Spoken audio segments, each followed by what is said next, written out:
Kila wakati unapopambana sana, unapojituma sana kwa mtu ambaye hajitumi wala hapambani wala haonyeshi kuthamini jitihada zako, ndivyo unavyozidi kupunguza mvuto wako kwake. Yaani kila unapoongeza jitihada ndipo mvuto wako unapozidi kupungua mbele ya macho yake. Na hii sio kwa ajili ya wale watu ambao ndio wanaanza mahusiano, yani mtu anaweka effort ili kumpata mtu, sio hii. Wala wale watu ambao wanapendana sana. Yani kama mnapendana, unajua kabisa mtu anakupenda, mko sawa, basi hiyo haina shida. Ila naongelea wale watu ambao unakuta penzi halija balance. Mmoja ana mapenzi sana, mwingine hana. Yani unajijua kabisa kwamba kuna changamoto mahali. Kwa sababu kila wakati unajiuliza kwamba ananipenda au hanipendi.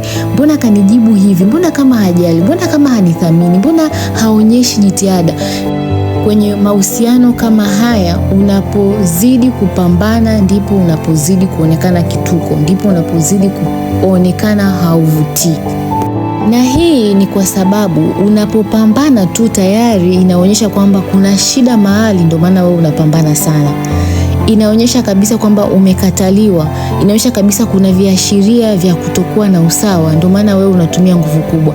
Na vile unavyolalamika na kuongea sana inaonyesha kabisa kwamba unaomba, unauhitaji, unang'ang'ania. Yani ndio maana halisi ya kuwa desperate, unakitaka kitu sana. Sasa katika hali hii ule mvuto wako wa asili unapotea, aura yako au niseme nuru yako inakuwa inafifia. Yani hata huyo mtu ambaye unampambania hawezi kuhisi kwamba ni mapenzi. Anachohisi ni kama wewe ni mtekaji, unataka kuteka upendo wake, na kweli maki unajisikia una uhitaji mkubwa sana. Yani unataka asilimia zote za upendo wake. Yani unamtaka yeye fully.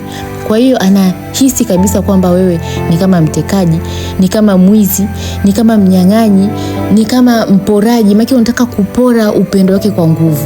Kwa hiyo ndo aura yako inakuwa katika hali hiyo. Hali ya uhitaji, hali ya kung'ang'ania, hali ya kuforce, hali ya kusema mimi sina, hali ya mapungufu kwamba umepungukiwa, hauna upendo, hauna chochote. Maki sasa huvutii, huna vitu, unataka vitu kutoka kwa watu wengine kwa sababu wewe hujakamilika, huna ukamilifu ndani yako, huna ule upendo wa kutosha, unang'ang'ania upendo mwingine. Ndio najua lengo lako ni zuri, una mapenzi ya dhati, unataka muwe vizuri, lakini ukiwa desperate, ukiwa una uhitaji sana, ukiwa unang'ang'ania kati mwenzako tayari anaonyesha mshale wake umeshuka sana, yani upendo wake uko kidogo, wewe ukipambania unazidi kuonekana kituko.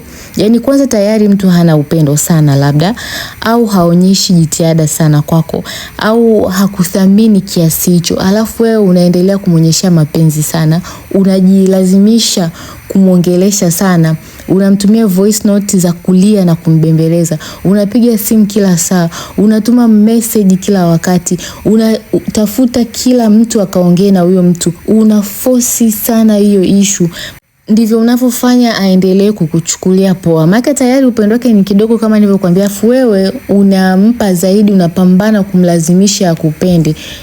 Ndivyo anavyozidi kukuona wewe ni kero, ndivyo anavyozidi kukuona wewe ni msumbufu, anavyoona wewe ni mtu wa kulalamika, anakuona wewe ni mtu wa kulialia, unakuwa unapoteza mvuto. Akisikia sauti yako imejaa manunguniko, akikuangalia sura yako imejaa majonzi, yani huna ule mvuto tena, huna ile tabasamu tena. Hata ukitabasamu, tabasamu lako linakuwa lina walakini, haliko vizuri kama katika ule ubora wako. Kwa hiyo tayari hivyo vitu vyote vinaonyesha umepoteza mvuto mbele yake. Na kama umepoteza mvuto, huwezi kumvutia kwa kuendelea kufanya hivyo.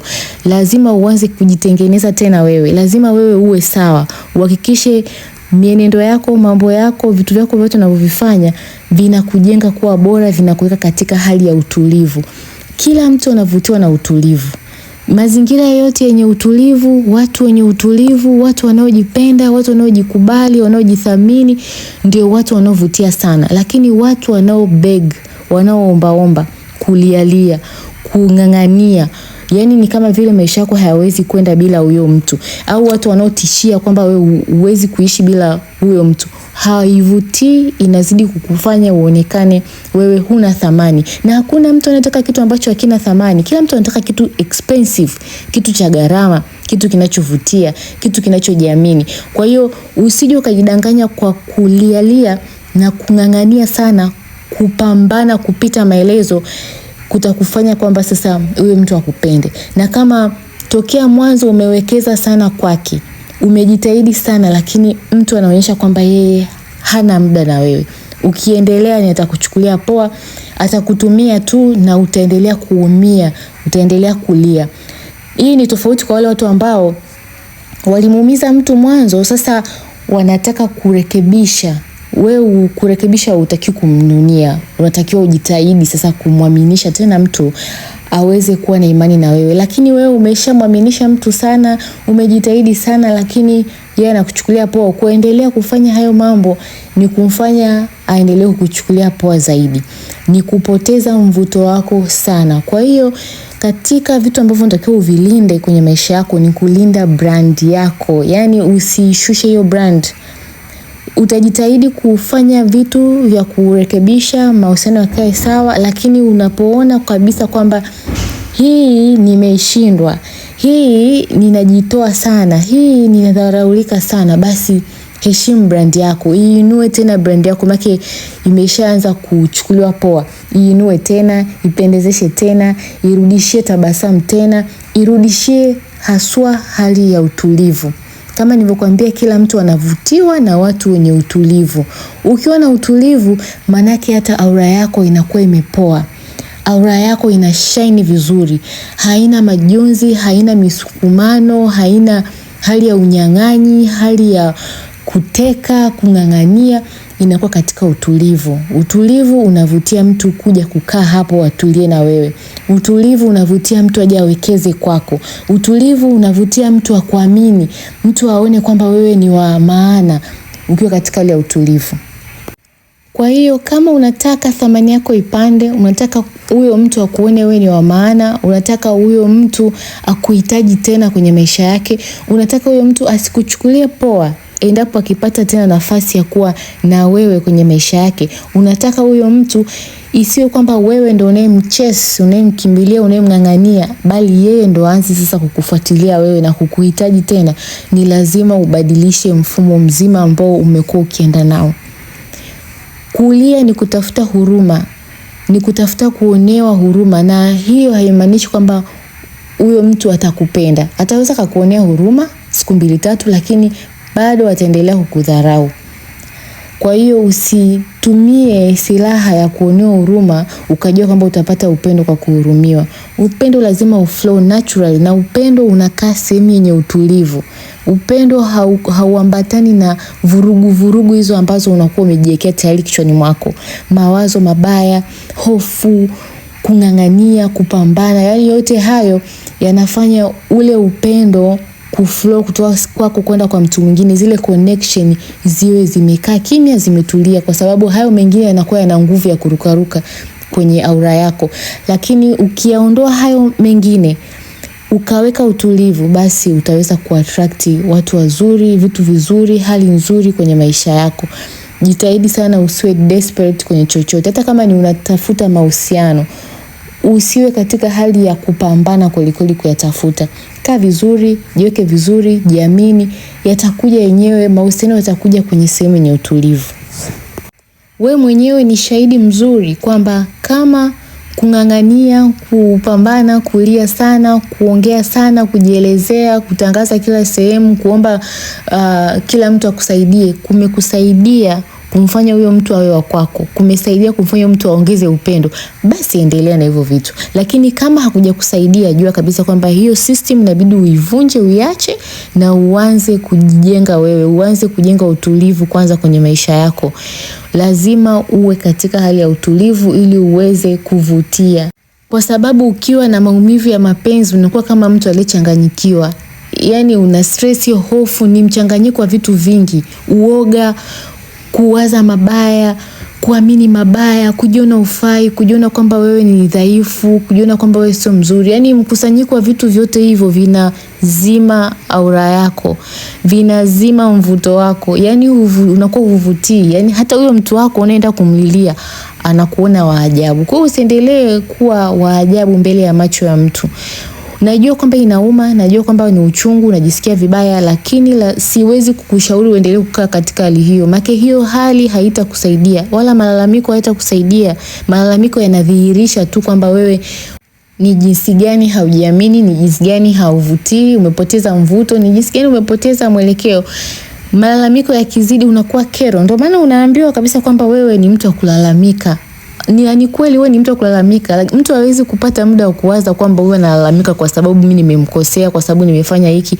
Yeye anachokiona hapo ni kwamba wewe ni mtu wa malalamiko na inamkera, anakunja sura, anaona bora akae mbali zaidi na wewe kwa sababu unapoteza huo mvuto. Ukiwa ni mtu wa kuongea ugomvi, anaona kabisa wewe ni mtu wa ugomvi, ni bora akae mbali na wewe. Kumbe utakiwi kumbadilisha yeye kwa staili hiyo. Unatakiwa wewe ujiweke sawa ili yeye sasa abadilike. Yeye mwenyewe aone kabisa kwamba ninapoteza mtu. Aanze kupata wivu. Aone kabisa kwamba mbona huyu anavutia sana? Mbona kama hana time na mimi? Mbona anapendeza sana? Huyu ataanza kuvutia watu wengine. Yaani yeye ndo aanze kutamani kukubana, atamani usitoke, usiende popote kwa sababu anahofia utachukuliwa na watu wengine. Lakini sasa hivi hapo ulipo hana hofu yoyote ya wewe kuchukuliwa. Anakaa kimya hata mwezi, anajua kabisa upo hapo ulipo unalalamika, unalia, una uchungu, umejifungia chumbani, huna furaha. Anajua huwezi kuchukuliwa na mtu yoyote kwa sababu una hali mbaya. Anajua kabisa energy yako ilivyo ni mchanganyiko wa vitu negative, vitu vya ovyo, vitu ambavyo haviwezi kumvutia mtu mwingine yoyote. Ndio maana na yeye ametulia huko, hana hata hofu wala kusema kucheki hangaike na wewe, maana yake anajua uko na negativity za kutosha. Huna haja ya kuwa na wasiwasi wala kuteseka peke yako, kulia peke yako. Unaweza kunishirikisha jambo lako, tukaongea na kudiscuss na nikakuongoza vizuri kwamba uendeje ili ukae sawa tena, usichukuliwe poa tena, usiwe desperate tena, na hatimaye kurudisha tena mvuto wako vizuri. Na niko kwa ajili ya kila mtu, ndio maana gharama zangu zinaanzia shilingi 10,000 kwa ajili ya ushauri wa kisaikolojia na kuendelea. Kwa hiyo karibu sana, usiteseke peke yako. Njoo upate mwanga, ujifunze, alafu ukae sawa. Basi kama hujasubscribe channel yangu, subscribe uendelee kujifunza. Like video, weka comment yako, niambie unataka next time niongelee kitu gani, na pia niambie kama umeelewa hili somo na utaacha kuwa desperate, utaanza kurudisha tena mvuto wako. Lakini vile vile share kwa watu wengine wajifunze, alafu gusa kengele ili nikiposti tena uwe wa kwanza kusikiliza. Chao.